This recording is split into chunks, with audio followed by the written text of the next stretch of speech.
आइए जानते हैं आज की प्रमुख अंतर्राष्ट्रीय खबरों को। उससे पहले एक नजर आज की हेडलाइंस पे। जीएसटी सुधार आज से लगा। पीएम मोदी ने देशवासियों को इस तरह दी नवरात्रि की शुभकामनाएं।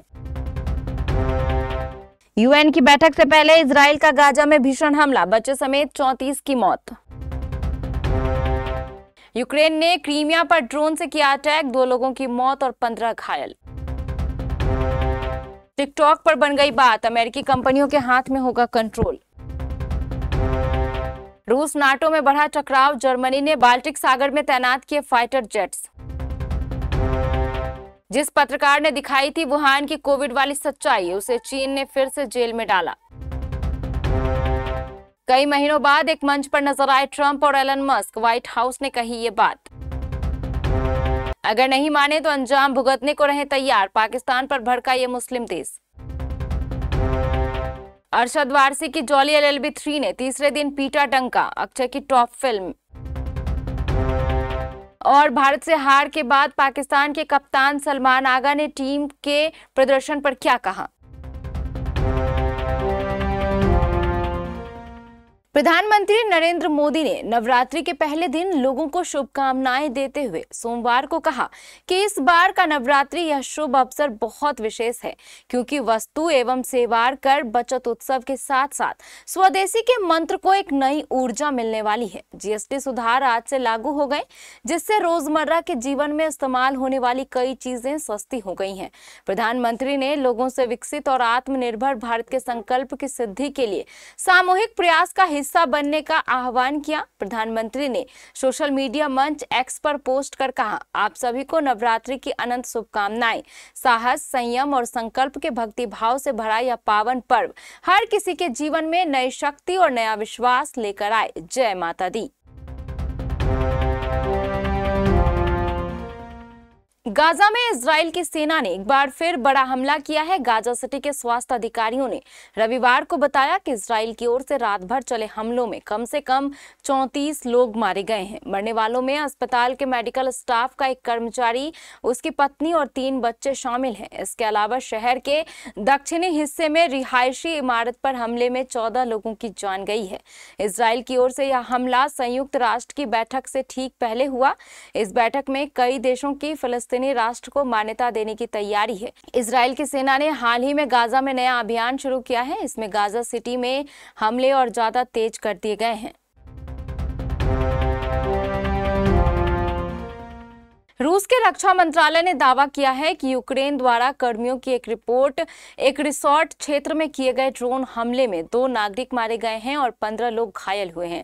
मंत्रालय ने इस घटना को नागरिक ठिकाने पर सोची समझी आतंकी कार्रवाई करार दिया है। क्रीमिया के रूस नियुक्त प्रमुख सर्गेई अक्सियोनोव ने टेलीग्राम पर बताया कि हमला फोरोज शहर में एक सैनिटेरियम को निशाना बनाकर किया गया था। उन्होंने यह भी कहा कि इस हमले में फोरोज का एक स्कूल भी क्षतिग्रस्त हुआ है और याल्टा के पास के खुले मैदानों में आग लग गई थी। इस हमले पर अब तक यूक्रेन की ओर से कोई प्रतिक्रिया नहीं आई है।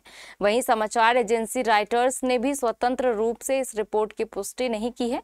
गौरतलब है कि रूस ने 2014 में यूक्रेन से क्रीमिया पर कब्जा कर उसे अपने साथ मिला लिया था। यही क्रीमिया 1991 में भी सुर्खियों में रहा था, जब सोवियत राष्ट्रपति मिखाइल गोर्बाचेव को फोरोस स्थित सरकारी ढांचा में कुछ समय के लिए नजरबंद कर दिया गया था।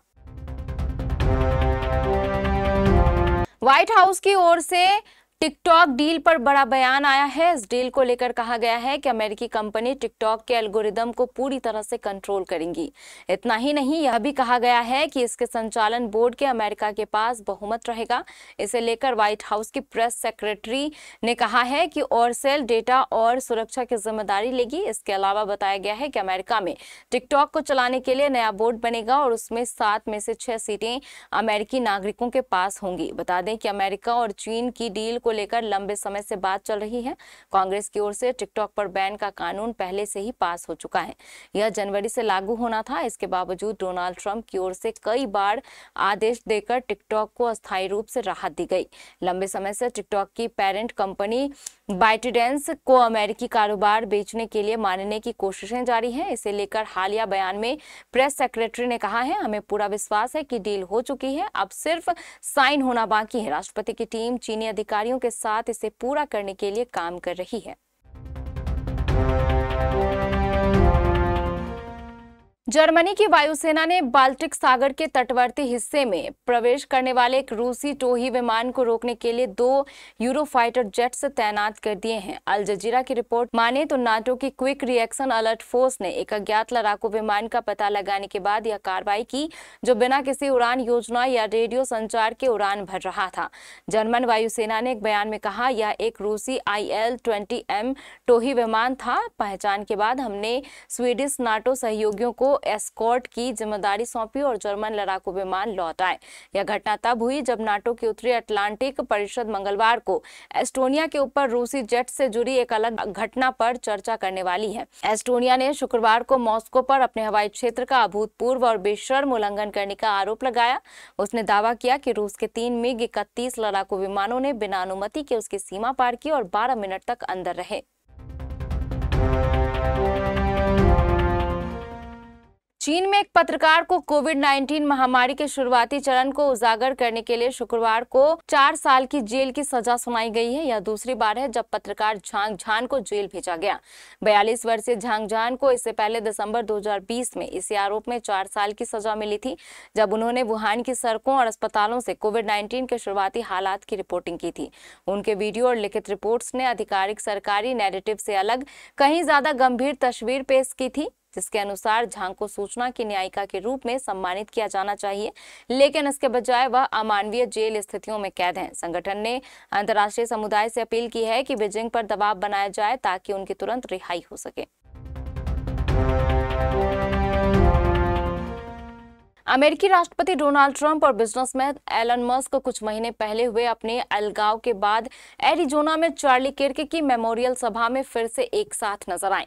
टर्निंग पॉइंट USA के फाउंडर को याद करते हुए भाषणों के दौरान रविवार को ग्लेनडेल के स्टेट फार्म स्टेडियम में दोनों को कैमरे पर हाथ मिलाते हुए देखा गया। महीनों तक ट्रंप के पहले दोस्त रहने के बाद दुनिया के सबसे अमीर शख्स एलन ने मई के अंत में व्हाइट हाउस से नाटकीय ढंग से विदाई ली, जब उनके और राष्ट्रपति के बीच मनमुटाव शुरू हो गया। ट्रंप और मस्क के बीच बातचीत तस्वीर को व्हाइट हाउस ने सोशल मीडिया पर एक तस्वीर शेयर की है। इसके कैप्शन में लिखा गया, अमेरिका के राष्ट्रपति ट्रंप और एलन मस्क चार्ली के लिए।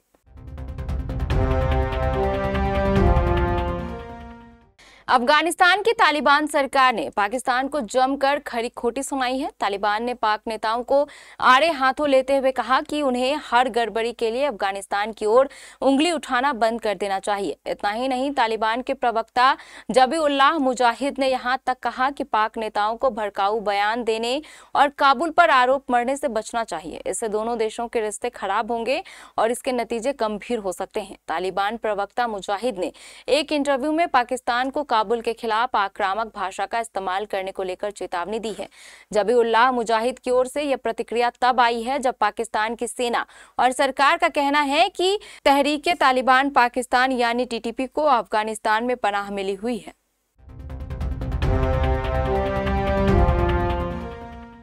अक्षय कुमार और अरशद वारसी की फिल्म जॉली LLB 3 दर्शकों की उम्मीदों पर खरी उतर गई। ऐसा लग रहा है कि हास्य, व्यंग्य और मनोरंजन की धमाकेदार खुराक मिल रही है और इसका असर सीधे सिनेमा घरों में दिख रहा है। कॉमेडी से भरपूर ये फिल्म इस बार न्याय व्यवस्था की खामियों से अलग हटकर देश के उस वर्ग पर केंद्रित है जिसे हम गर्व से अन्नदाता यानी किसान कहते हैं।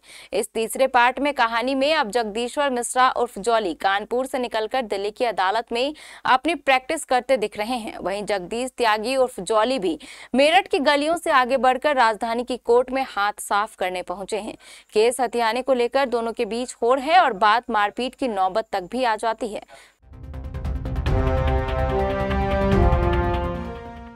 एशिया कप के सुपर 14 मुकाबले में भारत से हार के बाद पाकिस्तान के कप्तान सलमान आगा ने अपनी टीम के प्रदर्शन पर बात की है। प्रेस कॉन्फ्रेंस में पत्रकारों के सवालों का जवाब देते हुए सलमान आगा ने कहा कि उनकी टीम को जैसा स्टार्ट मिला उसके हिसाब से 180 रन से अधिक स्कोर करना चाहिए था।